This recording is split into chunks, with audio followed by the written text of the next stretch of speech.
TV Artilheiro. Vamos lá, pessoal. Vamos lá. Boa noite a todos. Dando início agora a coletiva de imprensa pós-jogo do primeiro Clássico Rei da final do Cearense 2024, que é o professor Wagner Mancini. Só lembrando a todos aqui, pessoal, que por conta do tempo a gente vai ter 20 minutos nessa coletiva, tá? Primeira pergunta vai para o Horácio Neto. Alô, Mancini. Só um minutinho.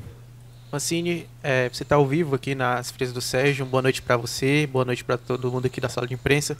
Mancini, o destaque em relação à partida que o Ceará vinha fazendo, ele se manteve bem defensivamente, até vem evoluindo bastante, acho que você reparou nisso, mas ficou de novo o pesar naquela situação que poderia ter definido, né? Poderia ter trazido um resultado melhor, que foi o lance do Saulo. Eu queria que você falasse um pouquinho, analisando a partida na sua visão, os pontos que você acha que melhorou de fato o Ceará em relação aos últimos jogos e como o Ceará tem se comportado nos clássicos. Está muito difícil de vencer o Ceará quando enfrenta os principais rivais.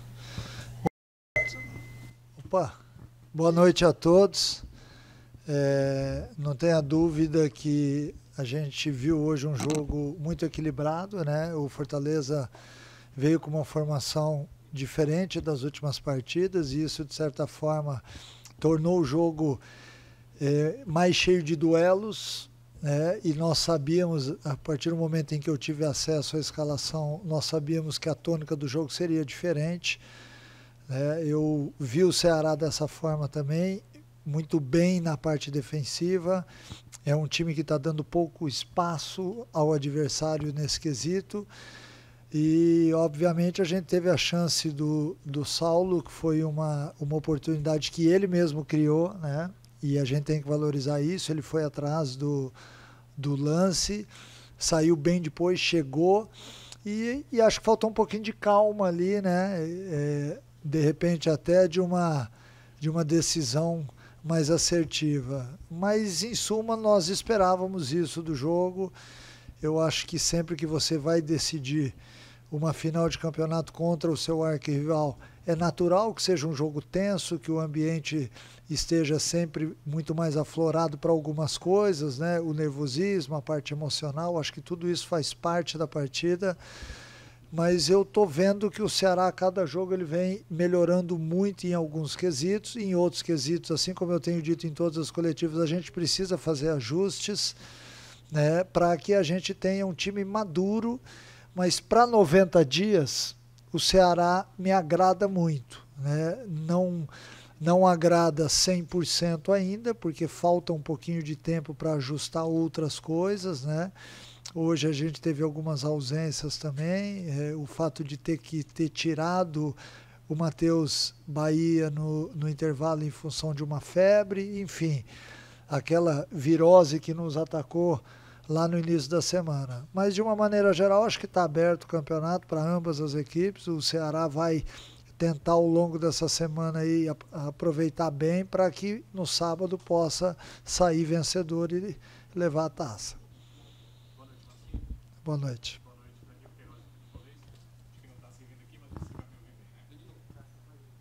Não, mas tá dando para ouvir, viu? Para o pessoal que tá no ar, né? Mancini, eu te pergunto, você falou da questão da melhor oportunidade, realmente foi a do Ceará, acho até que as duas, porque aquela que o Pulga conseguiu fazer também foi, mas o Fortaleza teve o domínio em relação à posse de bola, a maior parte do jogo. E é claro que isso não vence jogo, que vence a bola lá na rede. Mas te pergunto, o Ceará entrou no jogo pensando no todo, ou seja, a final não é de 90, mas de 180, mais acréscimos, e era uma estratégia esse primeiro tempo de jogo geral, né, essa primeira partida da decisão, como foi em relação a saber que há mais 90 minutos, se isso aconteceu e o que é que você entende que da sua equipe você mais gostou em campo? Olha, o que eu mais gostei da minha equipe foi a maturidade que teve, não dando muitas oportunidades à equipe do Fortaleza. Eu acho que este é o ponto mais alto do jogo de hoje, né? Nós tivemos um sistema defensivo que sofreu pouco, embora tenha sofrido, mas sofreu pouco. É uma equipe hoje mais resiliente, que sabe a hora certa de parar o jogo, de tocar a bola, de acelerar o jogo. Acho que no primeiro tempo a gente poderia ter acelerado um pouquinho mais o jogo, no momento onde a gente estava jogando melhor. né? E isso eu cobrei deles no intervalo, que nós tínhamos uma equipe com posse de bola, que controlava bem o jogo, mas que na hora que tinha que acelerar para frente, pisava na bola, e isso de certa forma faltou, ao meu ver, no primeiro tempo. Na segunda etapa, com as substituições, as equipes acabam, de certa forma, mudando um pouquinho a sua forma de jogar, porque ninguém entra igualzinho àquele que saiu, né? Em termos de característica, em termos de leitura tática.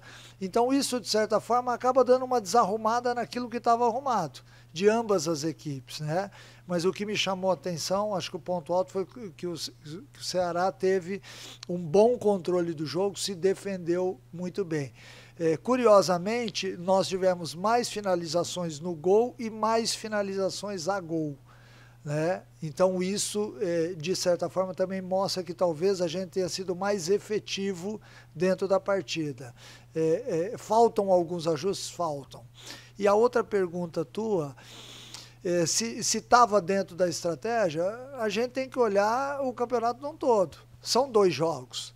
São 180 minutos. Isso não quer dizer que o primeiro jogo não vá, você não vai entrar para vencer a partida. Vai sim. A nossa ideia era vencer para ter uma vantagem. Mas o fato de você não ter perdido o primeiro jogo, e aí serve para as duas equipes, torna o segundo jogo ainda mais emocionante. Porque não é fácil você ter que reverter um gol numa final. Qualquer uma das equipes que perdesse por 1-0, traria um prejuízo enorme. E as duas equipes tentaram, dentro das suas condições, dentro daquilo que havia sido planejado, mas eu vi um bom jogo de futebol, mais disputado, na minha opinião, do que os outros 2 clássicos. Hoje nós tivemos mais duelos, mais divididas, mais faltas, muito em função da importância da partida, por ser um jogo de finalíssima, né? Que poderia ali dar uma ligeira vantagem, que seria uma grande vantagem se tratando de uma final de campeonato de 2 jogos. Mancini, boa noite. Samuel Conrado, da Rádio Verdinha e da TV Diário. Hoje, antes da partida, você já teve as ausências ali do Guilherme Castilho e do Facundo Castro, né? Ambos lesionados. E no decorrer do jogo teve essa questão da febre do Matheus Bahia, né? Esses 3 atletas, eles fizeram falta no esquema tático que você treinou ao longo da semana e você espera contar com eles para o jogo do próximo sábado? Eu tenho certeza que eles estarão aptos a jogar, até porque ninguém teve lesão muito séria e daqui a pouco eles já estarão no campo. O que eu posso dizer em relação a isso? É óbvio que os atletas fizeram falta, porque dentro do contexto de um jogo, para o elenco que o Ceará tem, são peças que fazem falta, porque te tira, às vezes, uma possibilidade da manutenção daquilo que vem sendo feito no jogo. Eu tive hoje um meio-campo formado por Richardson, por Mugni e por Lourenço, e eu não tinha o Castilho, que pode suprir a ausência do Mugni ou do Lourenço. Então, quando eu fiz a substituição, eu tive que fazer por um meia que é mais ofensivo, o Bruninho. Então, nesse sentido, é óbvio que eles fazem falta, mas eu tenho certeza que para o segundo jogo a gente vai ter não só esses 3, como todo mundo já recuperado da virose. Achei que alguns atletas hoje ainda tinham um certo resquício desses dias que passaram febril, enfermos, porque não é do dia para a noite que você recupera, sendo atleta, a tua capacidade que você em 72 horas perdeu. Então também vai ser importante para nós, a gente vai saber aproveitar muito bem essa semana. Nós não temos jogo na quarta-feira, então é importante para a gente recuperar essa turma toda que vem dessa virose e fazer com que esses atletas também que estão vindo do departamento médico possam ser úteis no sábado e, de uma maneira geral, fazer com que o nosso grupo chegue limpo, chegue inteiro para fazer a segunda partida da final. Sim, boa noite. Mário Boa Kempis, noite. do blog do Kempis. Depois daquele 3-3 e do 2-2 com o ABC, parece que a defesa tinha passado por algum teste. E agora, nos últimos 5 jogos, só apenas 2 gols. A defesa parece que você corrigiu. Acho que a defesa parece que você ajeitou. Agora, eu sinto que ali no ataque parece que ainda há uma dúvida. Ailo, Barceló, o Pulga é inquestionável, mas parece que fica alguma dúvida lá. A sensação é que você arrumou a cozinha, ajeitou aqui, pronto, eu tô resolvido, deixa eu ir pra cá. Meio de campo você já ajeitou também, Richard jogando muita bola, Mugni substituindo Castilho, Lourenço da mesma forma, mas parece a sensação, por isso que é a minha pergunta, se o que está faltando para você, para esse time, essa evolução que você encontra, esses 90 dias que você fala do time, passa por esse setor ofensivo, isso, e a outra pergunta, jogar contra um adversário que vai até o Paraguai no meio de semana, vai ter um desgaste, o que você pode tirar de vantagem disso? Eu acho que você pode tirar de vantagem o fato de você ter uma semana aberta de treinamento, né? Se isso vai impactar diretamente na partida ou não, nós só vamos saber no sábado. Mas eu tenho certeza que a semana vai ser bem aproveitada, assim como eu acabei de dizer, a gente tem que tentar fazer uma estratégia muito boa para o jogo. E lógico, além de fazer bons treinamentos, recuperar a parte da saúde dos atletas referente à virose, a parte de quem está voltando do departamento médico, então passa por um período ali de transição para poder voltar direto para o campo. Então tudo isso daí vai ser feito em 7 dias. É bem melhor que não tenha jogo, mas não quer dizer que porque você tem jogo você está defasado ou atrasado em relação a chegar ao título, né? E a outra pergunta tua, ela é interessante porque eu também vejo dessa forma. Eu acho que nós temos um sistema defensivo hoje bem estabilizado. A nossa linha de 4 hoje fez um grande jogo, mesmo dividido pelo Matheus Bahia e pelo PV. A linha se comportou muito bem, assim como o Richard. O meio-campo, não fica difícil a gente olhar e ver que nós temos um bom meio de campo, com os jogadores versáteis, né? Só um exemplo, o Lourenço já jogou como primeiro homem lá no começo do campeonato, já jogou como segundo, hoje jogou um pouco mais à frente, mas também pode fazer, fez até a função do Mugni após a saída dele. Então, nós temos ali também um saldo, acho que mais para positivo. Tem a volta do Castilho agora, o Jean está começando a botar a cara dele também, é importante. E eu tenho 2 meias mais ofensivos, que seriam o Recalde e Bruninho, que numa situação diferente, que o jogo pedir, eles certamente vão dar conta daquilo que nós queremos. À frente, o Puga, eu concordo que hoje ele é dono da posição, e há uma briga ali na frente. O Ailon é o cara que sempre aparece porque ele tem uma leitura tática muito interessante. Hoje ele foi, entre aspas, o sacrificado do esquema. Ele teve que acompanhar o Pacheco até quase a linha de fundo. Mas ele é um jogador de uma leitura muito importante, é um atleta de confiança, porque só num sinal ele já sabe o que precisa fazer. Então ele tem uma leitura tática muito boa. E ali no camisa 9 a gente tem alterado. Às vezes joga um, às vezes joga outro. Eu tenho uma carta na manga que eu ainda não usei, de um atleta que pode fazer essa função. Ou, de repente, da gente mudar um pouquinho a forma de jogar. O Saulo, diferentemente do Barceló e do Ailon, né, os 3, eles são atletas diferentes, que jogam de forma diferente, a gente tem que entender. Então, em cada jogo a gente tenta usar aquilo que fica melhor para a equipe. Se nós estamos jogando muito no campo de ataque ou muito no campo de defesa, cada um deles se encaixa de uma forma. A hora que tem que prender a bola, reage melhor a esse jogo do que os outros. A gente vai ao longo do tempo entendendo e fazendo com que eles também estejam dentro de cada estratégia. Eu acho que isso é muito importante de dizer. A gente monta o ataque, o meio-campo e a defesa menos, mas o ataque a gente monta muito quando a gente monta a estratégia da partida. Se eu quero, por exemplo, se eu tenho que atacar o Itabaiana em casa, eu tenho que abrir dois jogadores de velocidade, eu tenho que ter 2 meias que chegam, que pisem na área. Em outras circunstâncias, logicamente, a gente vai jogar de outra forma. Mancini, tudo bem? Boa noite novamente. Tudo bem, Lucas Catribe, Globo Esporte. Na quarta-feira eu perguntei para você o que você imaginava em relação às equipes, né? Escalação dentro de campo. Você disse que imaginava os 2 times mais fortes, né? Com as peças mais fortes possíveis das equipes. E quando a gente viu a escalação do Ceará, era aquilo que a gente imaginava, né? A questão do Castilho e tal. Mas o Fortaleza acho que surpreendeu a gente. A você também surpreendeu? Você chegou a trabalhar pensando nessa possibilidade? Porque o Vojvoda já colocou esse esquema em outros momentos, não tinha trabalhado ainda em 2024. E eu queria que você falasse também um pouco mais sobre a questão do recalde.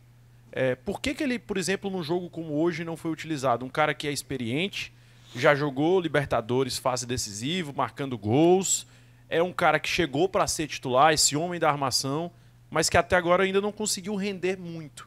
A questão física, a questão mesmo da característica do jogo. Queria que você falasse sobre esses dois pontos. A característica de jogo dele, ela é muito interessante. Ele é um jogador extremamente técnico, que enxerga o jogo, mas dentro de algumas partidas com uma competitividade muito forte, e hoje era um jogo de xadrez, né? A partir do momento em que eu fiz as substituições, você não poderia perder terreno, porque qualquer peça mal colocada, você poderia comprometer o sistema, porque já estavam todos os 22 jogadores, não só do Ceará, mas do nosso rival também, exaustos, porque nós até já falamos sobre isso aqui, não é fácil jogar no Castelão que não tem ventilação, ainda mais numa final de campeonato, há uma tendência dos jogadores cansarem mais. Então essa mexida da peça, ela deveria me dar também um pouco de duelo. Então, por isso a opção. Se fosse num esquema diferente, talvez ele fosse o escolhido, porque ele me entrega muito isso. Ele me entrega visão de jogo, ele é um cara diferenciado tecnicamente, mas para a competitividade que o jogo pedia, eu achei que o Bruninho responderia melhor. E sobre a escalação do Fortaleza, nós estudamos muito Fortaleza. O Fortaleza, ele no melhor momento do Vojvoda, jogava dessa forma. Então eu fui buscar, a partir do momento em que eles tomam a virada nesse último jogo de quarta-feira, eu achava que ele vinha com o terceiro zagueiro. Por quê? Exatamente por isso, porque ele não poderia, entre aspas, é óbvio que é futebol e aqui tudo é suposição, perder o jogo de hoje. Porque se ele perde o jogo de hoje, ele carrega uma carga emocional muito grande para o segundo jogo. Então ele dentro da cabeça dele, e a gente tentou enxergar isso, a única coisa que eu não esperava era o terceiro volante no meio campo. A linha de 3 atrás, que muitas vezes ele faz com o Tinga e libera um pouco mais o Pacheco. Hoje ele veio com os 3 exatamente para tentar no jogo aéreo, porque ele sabia também que ele não teria muito jogo técnico. Ele abriu mão de um jogo técnico de velocidade para apostar na bola parada e em um outro lance, porque ele só colocou um jogador de velocidade, que era o Moisés. Então, assim que a gente chegou no vestiário, a gente interpretou bem isso. Qual era a intenção dele?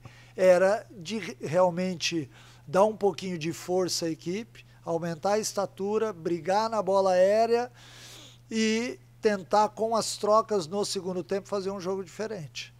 Acho que o jogo ele mudou muito pouco do primeiro para o segundo tempo.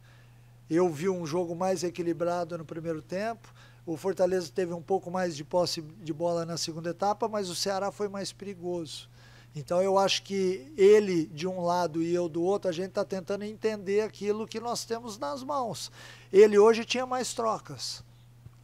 Talvez se eu tivesse todos os meus jogadores aptos, as substituições seriam outras também. É o que eu te falei, é um jogo de xadrez, de 2 caras que estão pensando ali, que tem uma equipe que analisa, e isso é muito bom. Acho que quando você assiste um bom jogo de futebol, acho que todo mundo sai meio aliviado do jogo, até vocês mesmo, porque todo mundo quer ver um espetáculo bacana. E eu acho que o Clássico hoje, ele não fugiu muito disso. Faltou um pouquinho mais de emoção, talvez, mas que no sábado que vem talvez tenha em dobro. Mancini, boa noite, Alisson Lima, Rádio Vozão. Mancini, os 3 últimos clássicos, e o Ceará foi não mandante, né? A torcida do Ceará, mesmo tendo que pagar ingresso, ela se fez presente em bom número, diga-se de passagem, e empurrou o Ceará para uma vitória e para 2 empates, né? E aí, para o próximo jogo, o Ceará é o mandante da partida, inclusive check-in já está à disposição dos torcedores do Ceará. Eu queria que você falasse desse diferencial num clássico, onde a gente sabe que se define em detalhes, o torcedor do Ceará pode fazer. Não tenha dúvida, até respondendo ainda a pergunta que me fez o Danilo, é óbvio que nós sabemos disso também. Nós sabemos que o segundo jogo, a torcida do Ceará vai lotar a parte dela, e vai cantar e vai jogar junto com o time. E isso é muito importante para nós. Nós sabíamos que hoje era o terceiro jogo com o mando do Fortaleza, e que a gente teria, num final de semana um pouco diferente, menos gente no estádio, mas que no próximo sábado eu não tenho dúvida, e eu aproveito aqui até para convocar a torcida do Ceará que venha, que lote o Castelão, a sua parte, os 70%, porque vai ser muito importante, porque além, logicamente, de ser o último dia de campeonato, alguém vai ter que sair vencedor. O calor e a vibração dela, com certeza, vai fazer a diferença para a gente. Hoje a gente teve menos gente no estádio do que nosso rival, mas eu não tenho dúvida que a força do torcedor vai nos empurrar para uma vitória. Eu estou muito convicto do momento que está vivendo o Ceará, e eu acredito muito nisso. Muito obrigado, professor. Muito obrigado a todos que estiveram conosco na coletiva. Boa noite. Obrigado. TV Artilheiro.